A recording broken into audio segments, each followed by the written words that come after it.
All right, welcome back, everybody. Well, right from one to the next. So, anyways, I got the 4910 done, and that was a hoot for the running, the initial running, and I can't wait to get back out.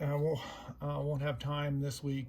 Next week, I'll get out and be able to run that a little bit some more and tell that it was definitely strong. So, anyways, we're jumping back onto the what I got here is a new cylinder and piston kit, OEM. Um, there it is, OEM piston cylinder kit for the Stihl ms441. So, as we can kind of see, this is the standard transfer ports looking in there, right? And what we're doing, very much 362 had copied a lot of this, and basically this is a big brother to a 362 that didn't stick around.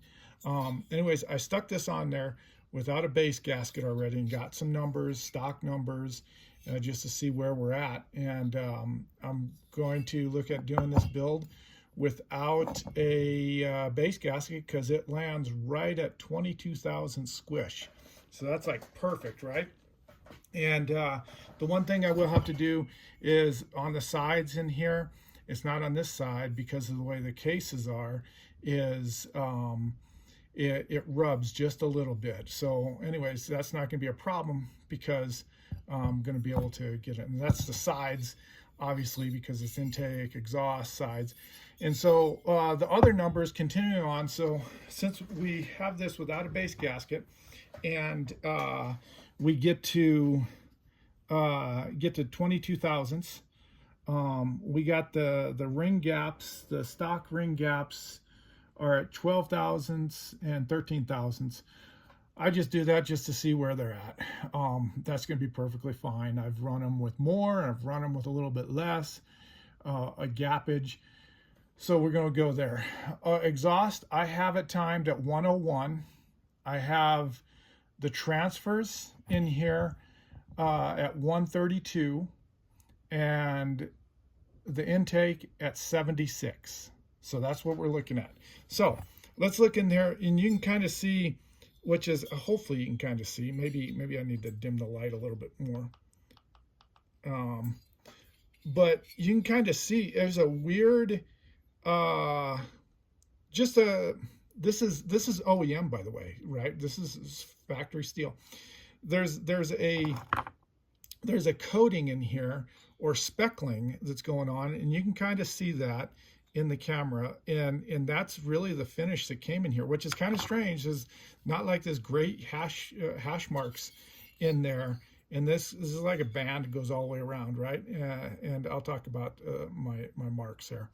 But yeah, it goes all the way around, and you kind of look in there, and it's like not a heavy hash marking cylinder. So I will run a hone in here and get some hash marks in there a little bit more, and so before what it is. But anyways, what we got here is when I make my marks, I put this in here, and I bring it down to bottom. Just this is exhaust side, bottom dead center.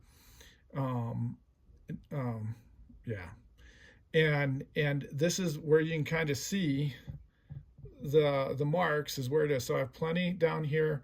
I don't need to go down further. I usually just do a light marking on where the intake is at to see what I have for room, seeing if I can move it anywhere. Now you can see the pin is way up here, so this is fine. It doesn't drop below or anything like that. So I got room to move up to make this a little bit bigger. And the intake side, I'm not sure if you can kind of see it in there, but it is actually, the inside seems to be rather smaller than the intake here on the side. So I can go a little bit bigger. And what I was thinking is going down to 79, 80 as far as the opening on this. Now, on the exhaust side, let's get you in here.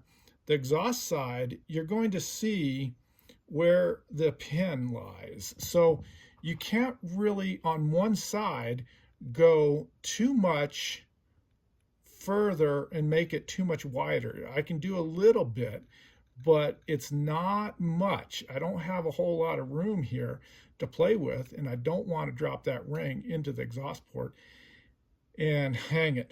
So that's kind of what I'm looking at. I could go this way, and I could go a little bit wider this way if I wanted to. What I'm doing, looking at the exhaust side, is going at about 99-ish. So move that about 2 degrees. And usually if I had a base gasket, you know, and it raised it up, that's going to put it right back in probably where the stock was, is probably about 2 degrees, and it's about 99, right? The biggest work that I see is on the transfers in here. Let's see if I can get this right. On the transfers, we get some more light. We can see kind of how they look in there, if I can get this shaped right, in there. And so I'm going to move those probably about 7 degrees to 125, 124. So that's where I'm going to move those 2 upper ones, right? And so when I bring this around and we're looking at this line, okay, of what it is to open up lower transfer, because these are horribly small, and these are about the same size as your uppers, right? I mean, roughly by the eye, it looks like these ones are about the same size as the uppers in here, okay? So you're going to get, well, how should I put this? You're going to get slower maybe movement. And so what I'm looking at doing is actually taking all this down. So when I put the piston in there, I've put it in there down here, and I see where it's going to be hitting bottom dead center, and it's right in there, right? And so I'm going to make my mark, and this is where I screwed up on a 362 build in the past, and it got pointed out, is because, oops, sorry for the noise, is because I took this side down, and what I did is I exposed the windows and lost all my charge, right? And so I was losing case charge, which didn't pan out. And so I'm happy that somebody advised me. I sent saw off, and I got good advice actually from Mr. Charles Briscoe. Thank you very much. And then so it showed me what I did wrong in there and my education point. And so this is what I can do. I can take this safely along this line. It will not expose any of the transfer work or any of the ports, and I'll still keep my charge, and it'll be at the bottom. And I can take this down, and I can slightly open this front up a little bit more.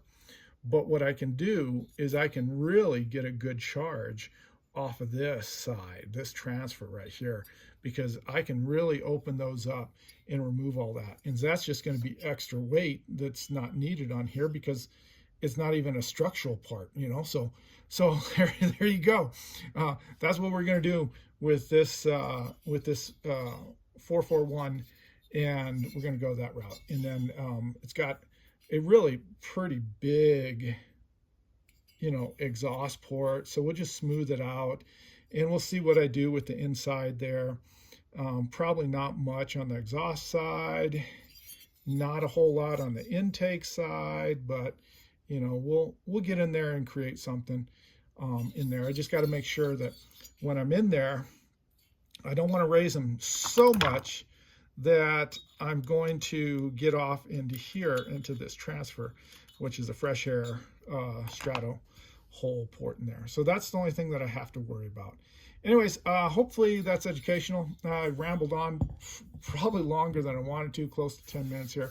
Hey, I appreciate you coming along. The next side of this will be working at getting it ported up and bolting it down and going from there, and then cleaning up the remaining parts that I don't have cleaned up, and hopefully by the end of the week I can have this thing fired up and see how it does. So anyways, appreciate it. Have a great day, and we'll talk to you later.